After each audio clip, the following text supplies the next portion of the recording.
Hello everyone. स्वागत है आप सबका आज की न्यूज़पेपर एनालिसिस में। इस चैनल पे मैं आप सबके लिए इम्पॉर्टेंट न्यूज़ क्लिपिंग्स लेके आती हूँ ताकि आपका फोकस इम्पॉर्टेंट न्यूज़ पे रहे एंड आप एग्ज़ाम ओरिएंटेड होके न्यूज़पेपर से इम्पॉर्टेंट न्यूज़ लाइंस और इम्पॉर्टेंट जो उसके एनालिसिस होते हैं उसको एक्सट्रैक्ट कर सकें। लेक्चर से रिलेटेड पीडीएफ में दे दूँगी टेलीग्राम चैनल पे, लिंक मैं डिस्क्रिप्शन बॉक्स में दे दूँगी। स्टार्ट करते हैं आज की पहली न्यूज़ से। Why is 2023 so hot?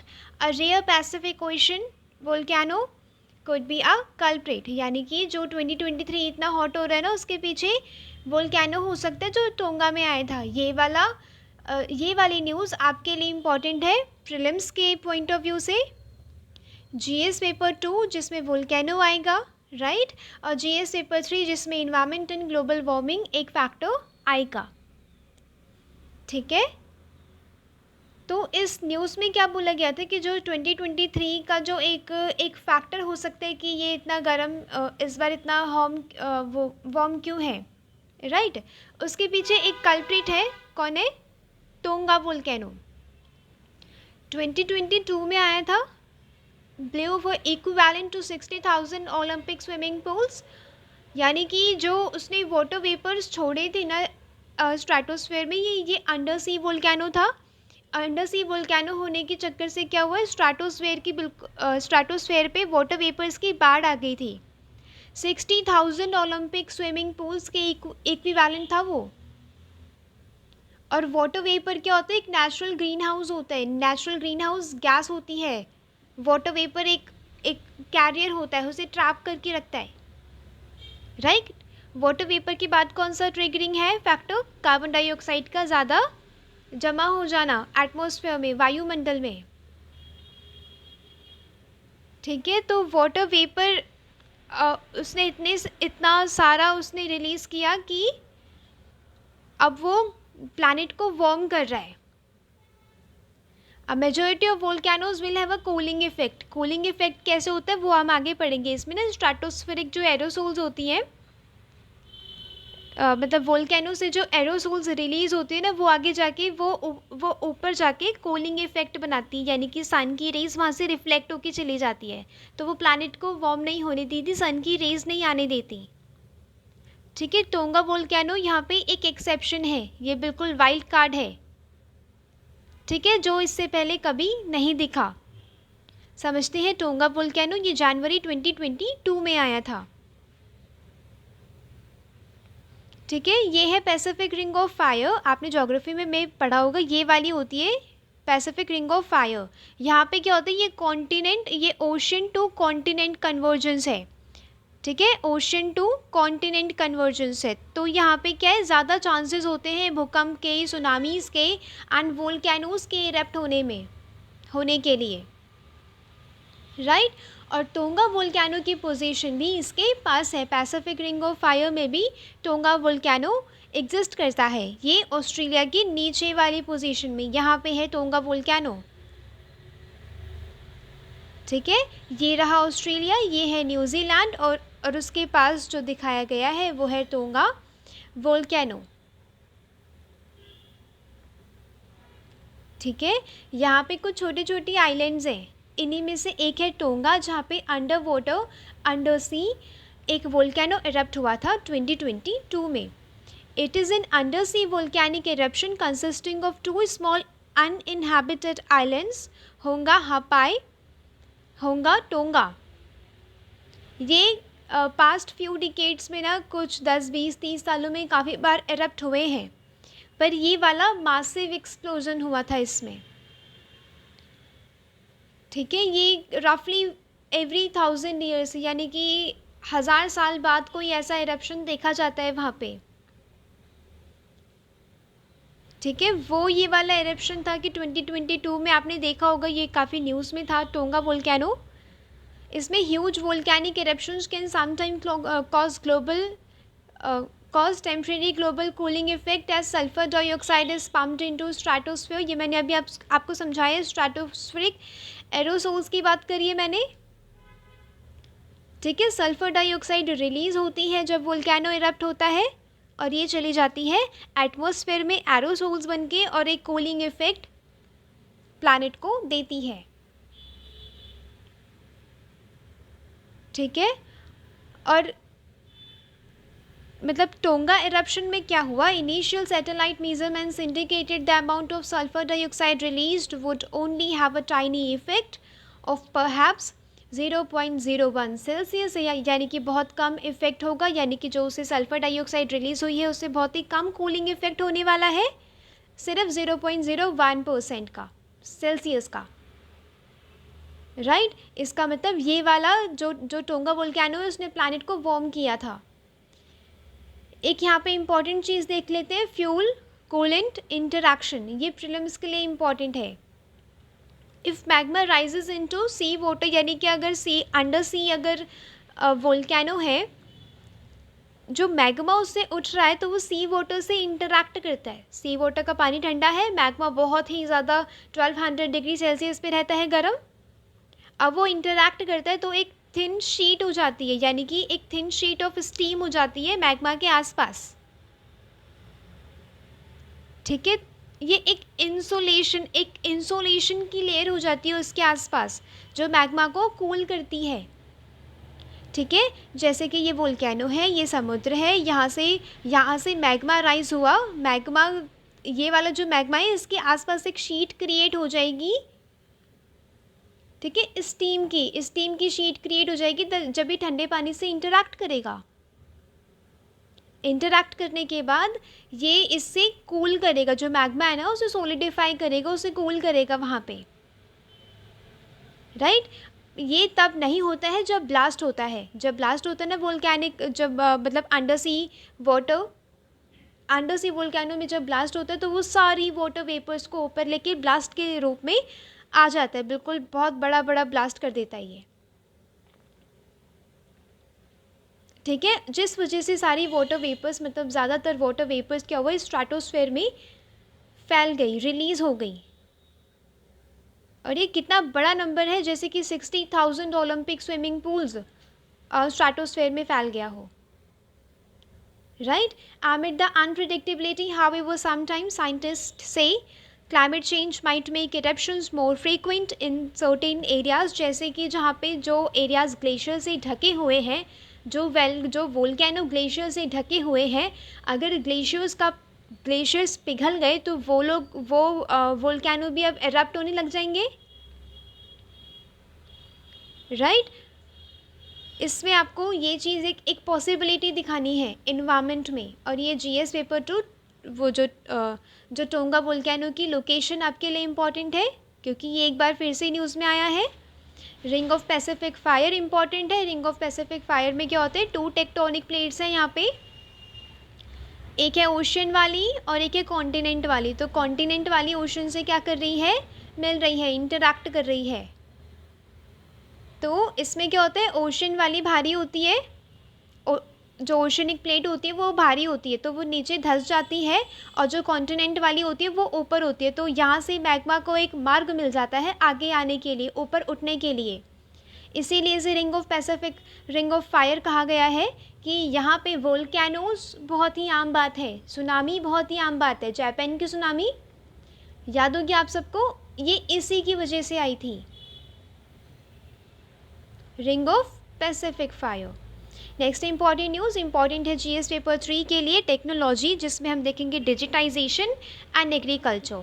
ये एक एग्जांपल आप लिखेंगे, एक इनिशिएटिव लिखेंगे, गवर्नमेंट ने लॉन्च किया है one stop portal to host data और एग्रीकल्चर, यानी कि एग्रीकल्चर से रिलेटेड जितना भी डाटा है, प्राइस क्या है, क्रॉप क्या है, सीज़न क्या है, सीज़न के हिसाब से क्रॉप कौन सी ठीक है, ये एक यूनिफाइड प्लेटफॉर्म पे मिल जाएगा। Unified portal for agricultural statistics, ये आप लिखेंगे कि रिसेंटली स्टेप लिया गया है एग्रीकल्चर को डिजिटाइजेशन के माध्यम से और समृद्ध बनाने के लिए।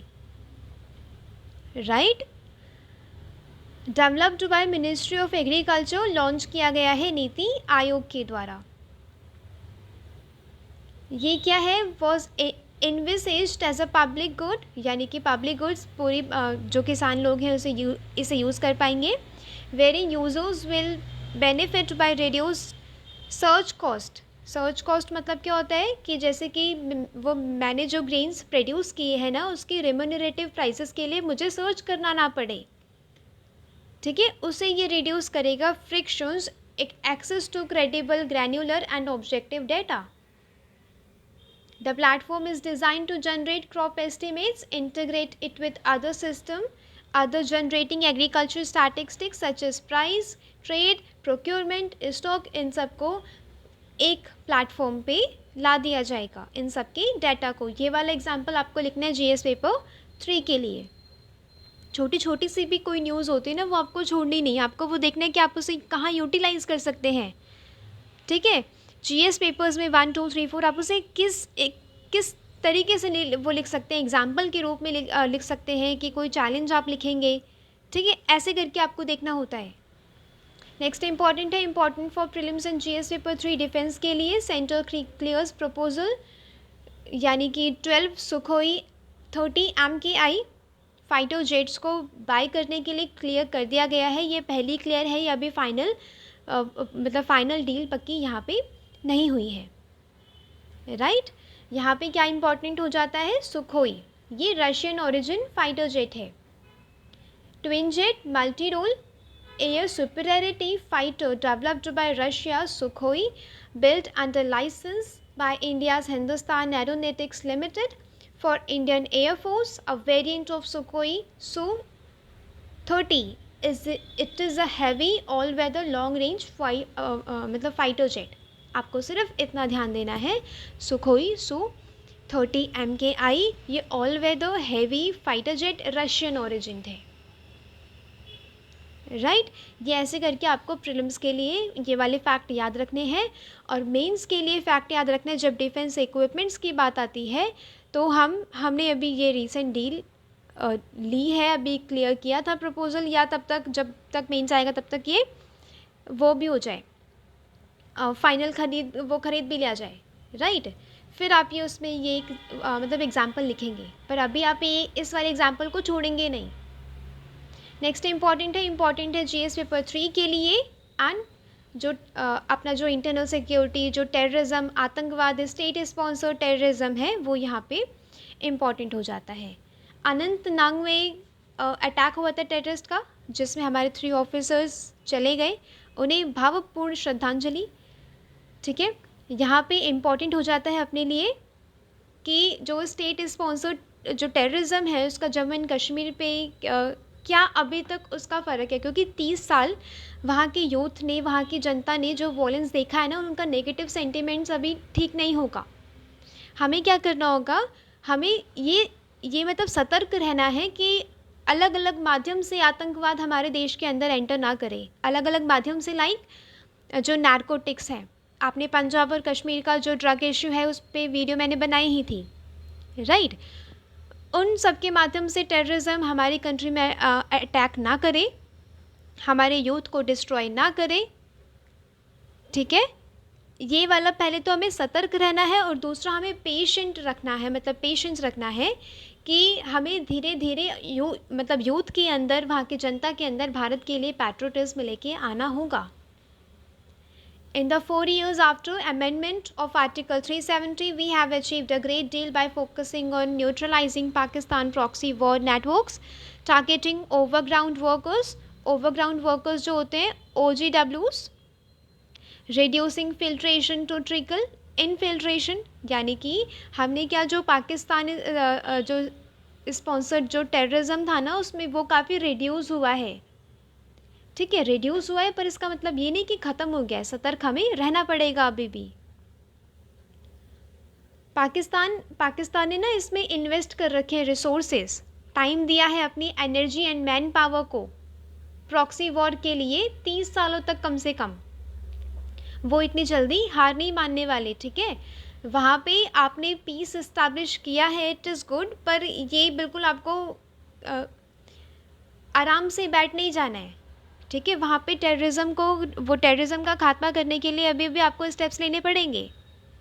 After 5 August 2019 there was a downturn of violence leading to misunderstanding. ये मिसअंडरस्टैंडिंग हो गई है पीपल में वहाँ पे कि प्रॉक्सी वॉर अब ख़त्म हो गई है, बट ऐसा नहीं है। ठीक है, वो ठीक है, जो ये रिसेंट अटैक दिखाता है टेररिस्ट का, वो ये दर्शाता है कि अभी हमें आराम से बैठने वाली सिचुएशन तो नहीं आई है। फॉर इंडियन सिटीजन्स, यानी कि दो तरीके से टेररिज्म, जब हम आतंकवाद के बारे में कुछ स्टेप्स लेने की बात करते हैं तो दो तरीके से सोचा जा सकता है। एक सोल्जर्स के लिए जो आर्मी पर्सन है वहाँ पे, और दूसरा अब वहाँ की सिटीजन्स के लिए, इंडियन सिटीजन्स के लिए। इंडियन सिटीज़न के लिए ना, अगर कोई भी छोटा कोई भी एविडेंस होता है, मतलब कोई भी इंसिडेंट होता है वहाँ पे, तो उनके मन में ना काफ़ी सालों तक के लिए डर बैठ जाता है। वो ट्रॉमाटाइज्ड हो जाते हैं। ठीक है, डर बैठ जाता है। उस डर को हटाने के लिए इंडियन गवर्नमेंट को उनके साथ चलना पड़ेगा। Right. Next, among the factors which support, यानी कि जो लोकल रिक्रूटमेंट होता रहा है अभी तक। ठीक है, अब हमने क्या किया, अब वो लोग क्या कर रहे हैं, जम्मू एंड कश्मीर में, पंजाब में नारकोटिक्स एंड वीपन्स को स्मगल कर रहे हैं। ठीक है, हथियार मिलते हैं वहाँ पे जम्मू कश्मीर के यूथ पे, पाकिस्तान मतलब स्पॉन्सर्ड। इसके लिए क्या करना है, हमें राजस्थान राइफल्स को ना और स्ट्रेंथन करना है, ताकि वो जो नॉर्दर्न बॉर्डर्स हैं उनको सिक्योर करें। कैसे करेंगे, विद टेक्नोलॉजिकल सॉल्यूशंस। राइट, हमें ऐसे उन्हें स्ट्रेंथन करना है। However, our expectation should be realistic. A region which has been abnormal for over 30 years, an entire generation has lived under a shadow. ठीक है, कम से कम 30 साल तक वो लोग मतलब शैडो में रहे हैं, उस दुख भरी स्थिति में रहे हैं। ठीक है, तो इतनी जल्दी उनके नेगेटिव सेंटिमेंट्स ख़त्म नहीं होने वाले हैं। हमें धीरे धीरे करके हमें वो मतलब पैट्रियटिज्म को प्रमोट करना होगा। मोर इन्फ्लुएंशियल स्पीकर्स हो गए, राइटर्स हो गए, इंटेलेक्चुअल्स को इन यूथ के साथ इंटरेक्ट करना है, उन्हें इंस्पायर करना है, उन्हें मोटिवेट करना है। जो ऑल ऑफ गवर्नमेंट अप्रोच है जम्मू कश्मीर गवर्नमेंट की, ठीक है, ये भी सही है। मीडिया पर्सनस को वहाँ पे पॉजिटिविटी स्प्रेड करनी होगी। ठीक है, ऐसे इश्यू जाके टैकल होगा वो ताकि हम जम्मू कश्मीर को इंटीग्रेट करें, साइकोलॉजिकली हम इंटीग्रेट करें इंडिया के साथ।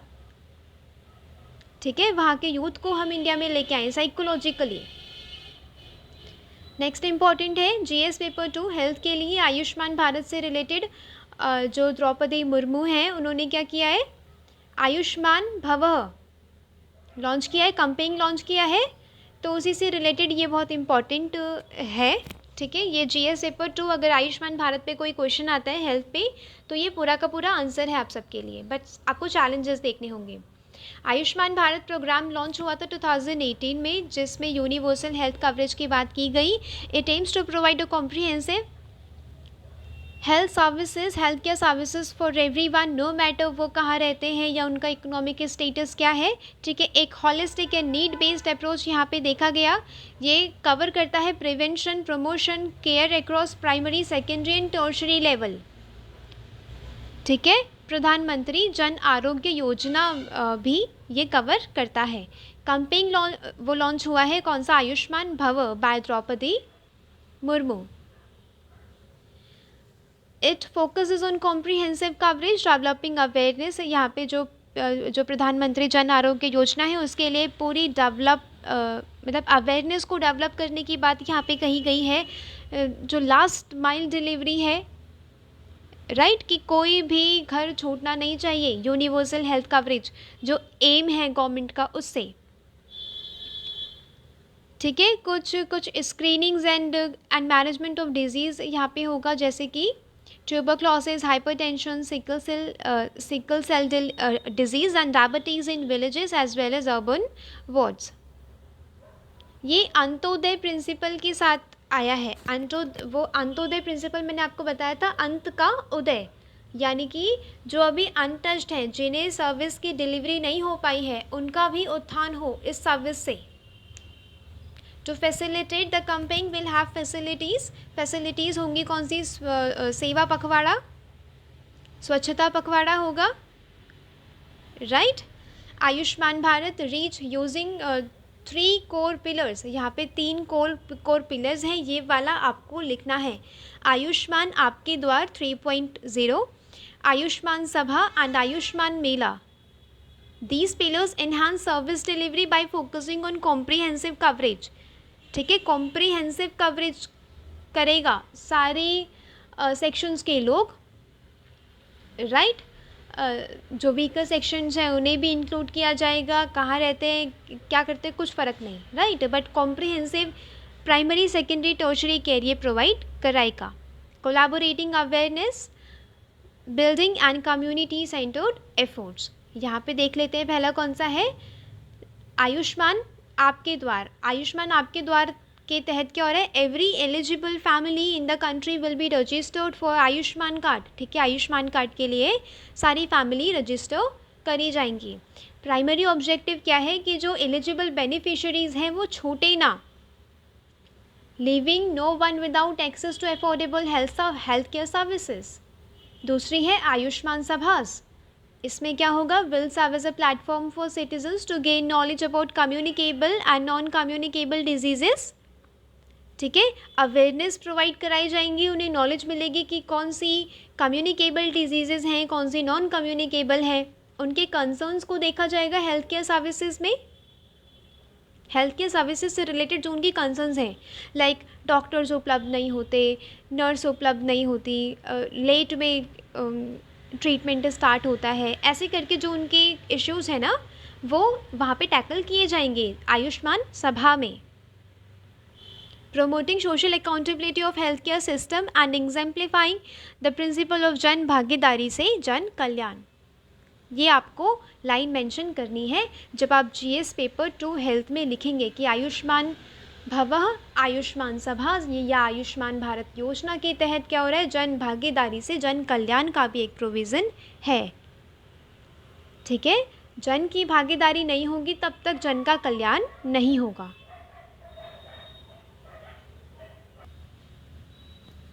Next is Ayushman Melas will be held every week at 1.6 lakh health and wellness centers in villages.